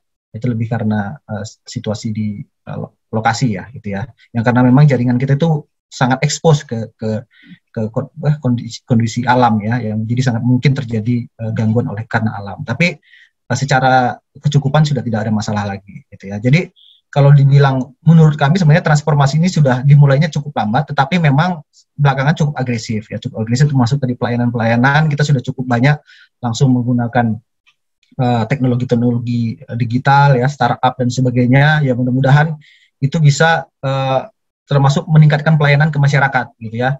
Karena salah satu kita ada 4 pilar ya di PLN ini. Pertama namanya green ya, tadi bagaimana kita bisa membuat pembangkit kita itu ramah lingkungan. Kemudian lean itu lincah gitu ya. Kita bisa tetap bagaimana bisa kita tetap beradaptasi dengan kondisi di masyarakat, kita bisa melayani dengan baik. Kemudian ada inovatif gitu ya. Kita tetap berinovasi dengan perkembangan. Dan terakhir itu customer focus ya, customer focus. Jadi bagaimana kita tadi setiap ada keluhan masyarakat, setiap ada permintaan masyarakat itu kita langsung tindak lanjuti dengan sebaik-baiknya. Itu maka salah satunya tadi dengan meluncurkan PLN Mobile. Ya mudah-mudahan kalau tanggapannya positif ya kami puji syukur, puji Tuhan ya, puji Tuhan untuk itu. Kalau memang dianggap sudah cukup pesat transformasinya, itu kami akan tetap terus berubah lah, berbenah untuk lebih baik lagi melayani masyarakat. Itu kira-kira pertua dari kami. Kedua terkait tadi pertanyaan Pak Friendly ya. Pertama tadi mengenai apa tadi? Di chat ya, Pak. Kemungkinan kerjasama kerjasama ya sebenarnya kerjasama sudah dari dulu sebenarnya kerjasama ya, kita sudah membuka kerjasama dengan berbagai pihak terutama perguruan tinggi ya, sangat banyak kerjasamanya. Cuman memang mungkin biasanya perguruan tinggi negeri atau yang cukup besar ya seperti USU gitu, kita ada program kok dengan Politeknik Medan, Ikatan Dinas ya. Kita ada banyaklah program-program dengan perguruan tinggi, baik dari sisi rekrutmen maupun dari sisi kerjasama penelitian itu sudah banyak. Nah, memang mungkin STEMIC Nemon mungkin belum ada ya, mungkin kedepannya bisa kita jejaki lah, terutama di sisi IT ya.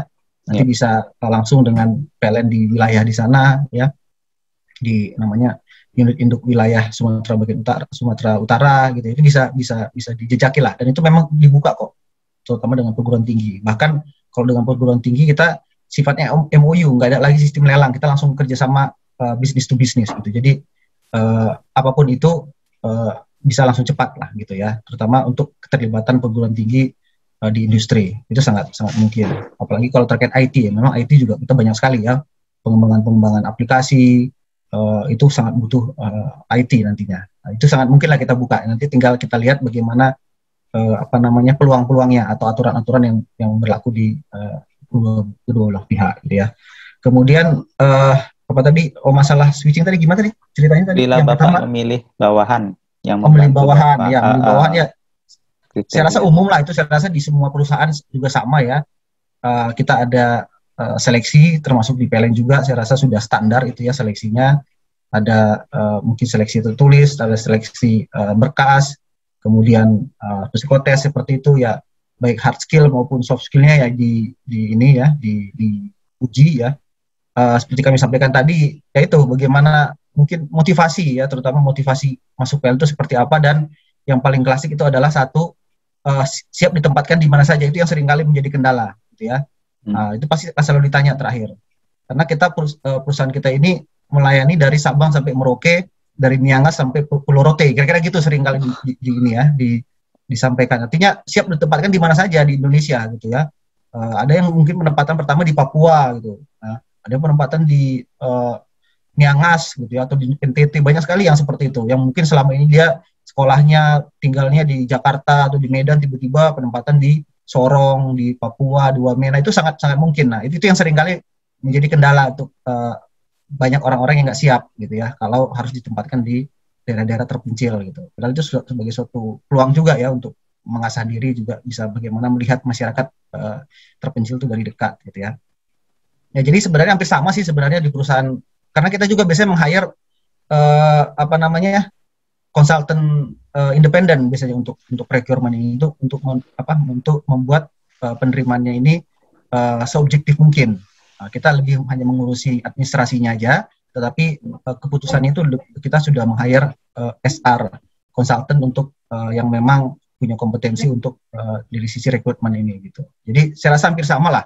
Nah, cuman mungkin tadi kalau pada saat nanti signing biasanya itu akan ditanyakan, dan itu akan tanda tangan ya, siap ditempatkan di mana saja di Indonesia. Itu yang seringkali membuat orang sering mundur gitu ya di situ. Karena tadi ngebayang dia harus melayani di pelosok-pelosok yang mungkin sinyal HP aja nggak ada gitu ya, mungkin ke ibu kota kecamatan aja atau ibu kota kabupaten aja mungkin bisa harus berjam-jam gitu ya. Itu yang mungkin tantangannya ya memang untuk melayani masyarakat melalui kelistrikan ini gitu.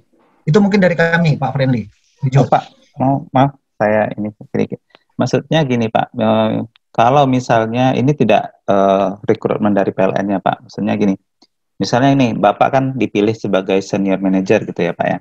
Tentunya kan ada orang-orang bawahan Bapak yang mungkin saat ini ada, tapi kan ada orang yang Bapak percaya gitu untuk menghandle tertentu. Nah, kira-kira orang seperti apa, soft skill seperti apa yang Bapak butuhkan gitu Pak? Oke, baik, makasih. Ya, jadi dalam karir ini ya anak buah atau staff gitu ya. Ya jadi Pak. Ya kalau kita ya usahakan seobjektif mungkin ya. Memang di PLN ini juga kita termasuk ya mungkin berapa persen ya, nggak sampai 10% lah ya, di bawah 10% orang PLN ini gitu ya. Jadi kalau memang kami sih melihat kalau ada anak Tuhan masuk di PLN artinya benar-benar orang yang sudah selektif lah. Karena memang tidak terbukti juga ya, tapi ada sih mungkin faktor gitu ya, ada faktor agama. Artinya kalau memang orang masuk di PLN itu memang sudah sangat selektif gitu. Nah, memang kalau saya pribadi terus terang ya, saya kan lihat dulu ada nggak anak yang bisa kita angkat gitu ya. Tentunya yang punya kompetensi gitu ya. Nah, kalau memang ada ya kita usahakan, tapi dengan cara-cara yang elegan lah ya, dengan sesuai dengan aturan yang berlaku. Jangan sampai terlihat ada semacam unsur sara di situ gitu ya. Tetapi kalau secara objektif ya tentunya pertama ya orang yang kita kenal lah ya. Pengertian kenal itu ya kenal secara positif, artinya bagaimana kinerjanya ya. Dia orangnya istilahnya dikasih tugas itu nggak pernah inilah gitu ya, hitung-hitungan gitu terutama ya. Apapun yang ditugaskan meskipun tidak secara eksplisit menjadi uraian jabatannya gitu, dia tetap kerjakan selama dia bisa melakukannya gitu. Nah, juga termasuk ya tadi masalah soft skill, gimana integritasnya gitu. Itu hal-hal yang sebenarnya umum lah ya, umum yang kita dimanapun akan kita coba seperti itu. Bagaimana memilih orang-orang yang memang bisa membantu kita, mensupport kita gitu ya. Jangan malah nanti dia menyusahkan kita gitu. Saya rasa itu umum lah, nggak hanya di PLN, dimanapun, bahkan mungkin di sistem manajemen juga saya rasa seperti itu gitu. Nah, cuman ya tadi kalau dari sisi ini tadi ya, saya lihat kalau misalnya ada peluang anak kenapa enggak gitu ya, karena tadi kita pasti yakin kalau udah anak pasti orang-orang yang inilah terpilih lah gitu. Itu dari kami mungkin Pak Friendly mudah-mudahan bisa menjawab gitu. Makasih. Oh iya Pak, karena gini Pak, terkait ini kan banyak mungkin di STIMI Newman itu berharap seperti itu Pak. Ya jadi saya sih tidak ingin ya kan mahasiswa kita itu berharap ya seperti yang tadi Bapak bilang memilih berdasarkan anak. Tapi kan tidak semua, seperti Bapak kan dari ITB dulu masuk ke PLN kan tidak seperti itu juga kan Pak. Nah jadi mungkin yang tadi yang Bapak sampaikan tadi itu sangat bermanfaat juga Pak. Contoh misalnya kerja itu soft skill yang mungkin mahasiswa kami juga tidak pernah sadari gitu Pak. Nah jadi kan ada juga mahasiswa kita itu yang masuk saja susah gitu Pak. Mereka tidak berpikir ini untuk masa depan kami gitu. Ya mungkin ya betul Pak yang Bapak sampaikan. Nah, jadi itu mungkin bisa jadi motivasi bagi mahasiswa-mahasiswa juga Pak. Karena ada juga yang ikut. Makasih Pak. Baik. Makasih. Ya mungkin saya sedikit tambahkan ya, kebetulan di sini ada orang tua kami juga Pak, Profesor Barus juga hadir ya. Ini juga didikan dari keluarga lah ya. Artinya tidak hanya di perguruan tinggi ya, keluarga sangat sangat penting lah bagaimana mendidik kita untuk menjadi orang yang baik lah ya, terutama orang yang benar ya dapat. Kami memang dari keluarga kecil ya dididik seperti itu gitu ya. Kita tidak hitung-hitungan kerja, kita ya tadi ya rajin seteduh misalnya, kemudian kalaupun apapun nanti hasilnya ya itu Tuhan nanti sudah sediakan yang terbaik untuk kita lah. Itu mungkin sepertinya klasik tapi itu terbukti di kami gitu. Itu terbukti di kami dan mudah-mudahan semua kami sekeluarga ya ikutin itu dan bisa ya kalau orang melihatnya cukup sukses lah gitu ya. Itu kalau saya melihat kunci utamanya di keluarga. Kalau saya sih melihat itu kuncinya di keluarga. Kemudian perguruan tinggi ya lebih mengasahnya. Tapi kalau saya lihat bagaimana peran keluarga dalam meningkatkan atau mendidik anak dengan baik gitu. Dan satu lagi, ada satu nasihat juga, pernah ada satu direktur ya, itu juga menurut kami juga cukup baik, dia karena jarang sekali ya seperti sampaikan tadi PLN. Mereka bilang gitu, dia bilang gitu ya, kalau kita hanya sedikit lebih baik daripada orang lain gitu ya, di PLN ini gitu ya, Anda akan mudah disikut sama dia dan Anda jatuh gitu. Apalagi kalau Anda cuma sama gitu, sama di senggol aja jatuh. Apalagi kalau di bawah itu tinggal diinjak gitu. Artinya Anda tuh harus jauh di atas mereka, orang-orang yang tidak mengenal itu, baru kamu akan naik katanya. Kenapa? Karena orang tidak punya pilihan lain selain kamu gitu. Karena cuma kamu yang bisa melakukan itu gitu. Nah, itu yang menjadi sampai saat ini itu menjadi pegangan saya ya. Dia salah satu orang direktur dan saya lakukan itu katanya. Jangan menjadi orang-orang yang biasa atau hanya sedikit di atas biasa gitu. Jauh di atas mereka, dan sehingga mereka tidak punya alternatif lain selain kamu gitu.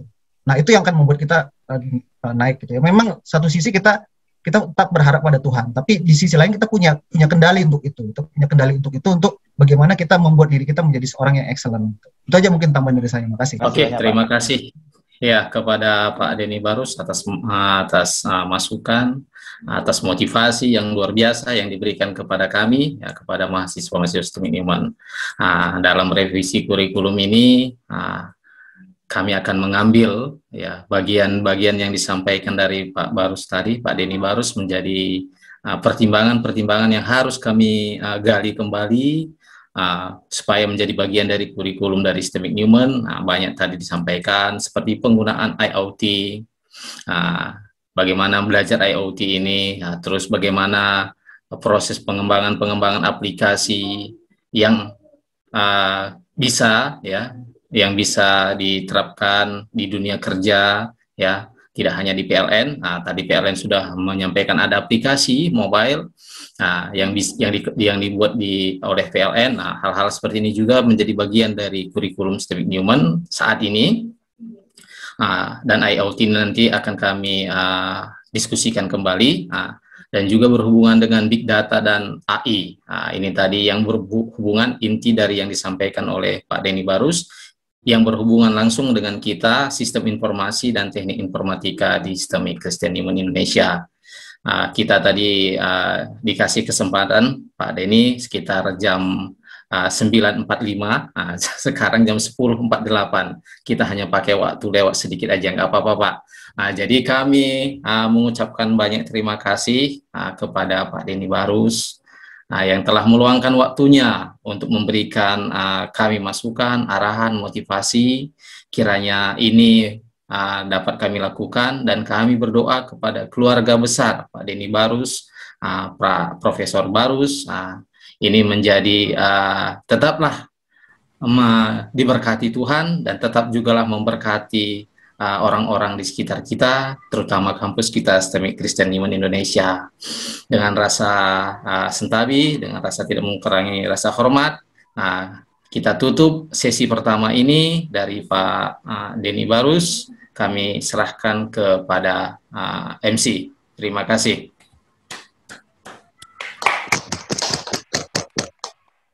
Terima kasih, Bujur, untuk Pak Mahdianta sebagai moderator dan Pak Denny Barus sebagai narasumber kami yang memberikan banyak sekali tambahan pengetahuan untuk kami semua, audiens yang mendengarkan paparan yang Bapak berikan. Tapi Pak Mahdi, sepertinya di kolom komentar masih ada beberapa pertanyaan begitu. Bagaimana kita buat solusinya, Pak Mahdi? Nanti bisa izin saya jawab lewat chat juga, nggak apa-apa ya?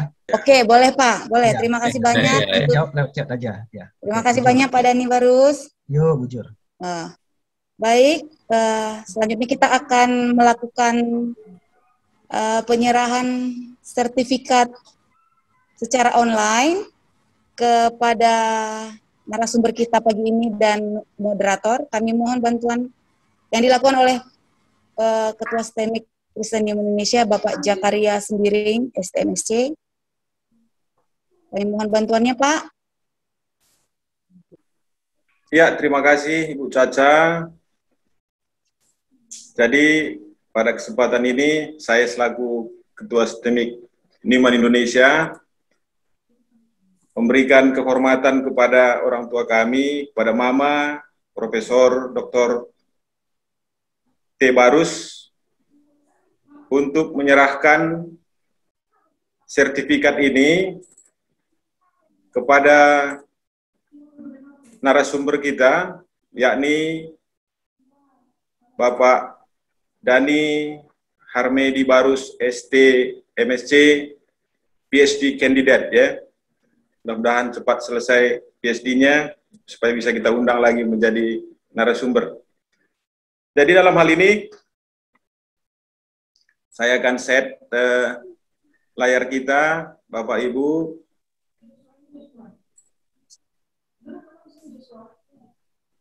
Sebentar, ini akan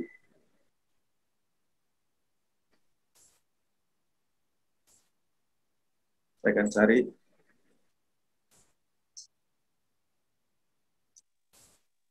Nah, mungkin sudah kita lihat semua layar Pak Barus ya.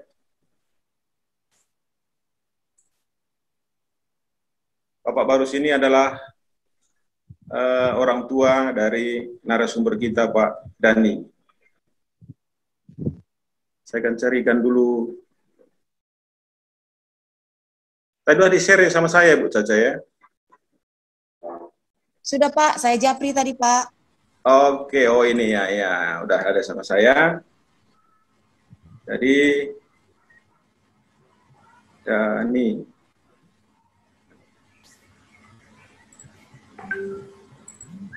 Barangkali ini ya, udah terlihat di layar ya Bu Caca ya, sertifikatnya. Sudah Pak. Ya, jadi seperti itulah mungkin pada orang tua kami, pada Mama, mungkin boleh diberikan sepatah dua kata sebagai acara penyerahan sertifikat ini, Ma, kepada Profesor T. Barus. Kami persilakan, Ma, untuk memberikan sepatah dua kata sebagai penyerahan sertifikat kepada narasumber Dani Harmedi Barus, STMT, dan juga Pak Mahdianta Pandia, Eskom, Mkom. Kami persilakan kalau orang tua kami, Mama, masih ada di frame.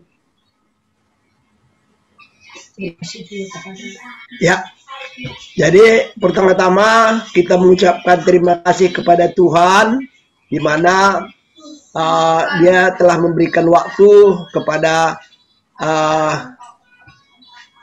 anak kami Dani Barus untuk mempresentasikan mengenai kegiatan-kegiatan yang ada di PLN, di mana ini nanti kita harapkan bisa memberikan semangat kepada anak-anak kita semua, mahasiswa Teknik Newman.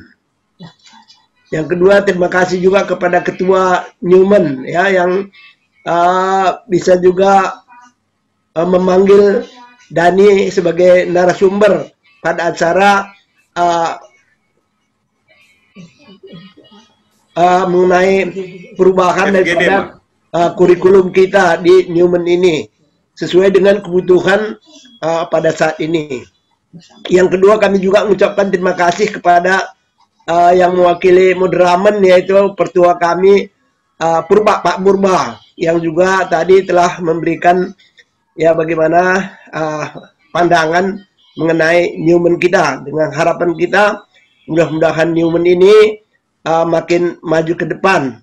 Juga kami mengucapkan terima kasih banyak kepada semua dosen dan juga mahasiswa yang telah mengikuti acara presentasi daripada bagaimana lapangan kerja nantinya kalau sudah selesai di Teknik Newman ini.